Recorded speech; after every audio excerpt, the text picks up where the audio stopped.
This week at Newark Airport, we have seen extreme delays and cancellations, and this is not due to a typical storm like we often see. This is due to an event that happened at the Air Traffic Control Center that handles Newark Airport in Philadelphia. On April 28th, in that facility, there was a copper wire fire that caused an equipment malfunction that left the air traffic controllers responsible for Newark Airport without eyes or ears for 90 seconds. Think about that. You're an air traffic controller managing hundreds of planes in the sky, and you don't have visuals on where they are. This could have been a major catastrophe. This was so traumatic that many of those air traffic controllers have left on trauma leave. This further exacerbates the current staffing issues facing air traffic control. There are about 13,800 air traffic controllers in the US, and the government estimates that there are 3,000 shortages in the current roles. That's over 20% shortage in these critical roles. Plus, you add on an aging infrastructure that uses copper wires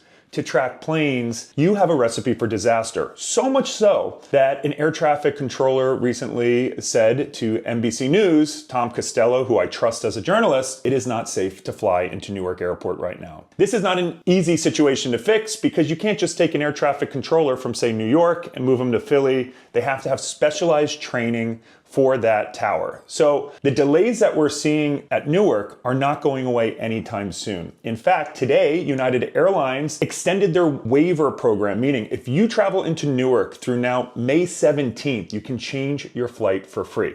If you don't have to fly through Newark Airport, I would highly recommend not just for potential safety issues, but for convenience. As you'll see here today, 25% of flights were delayed and a huge amount canceled, and that number is growing.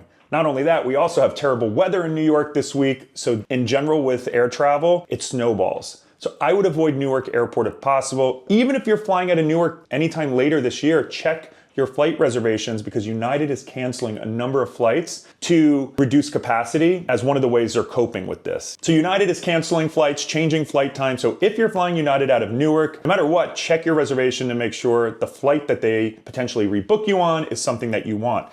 And just know, if an airline rebooks you on a different flight or with a connection, you have the right to get a refund. So check today to see if you've been impacted. This is a big wake-up call. As taxpayers, we've known for years that our air traffic control system is extraordinarily outdated, and it is a safety issue. I met with Secretary Duffy recently, and the good news is he is fully on board and committed to getting a complete multi-billion-dollar overhaul of the entire air traffic control system.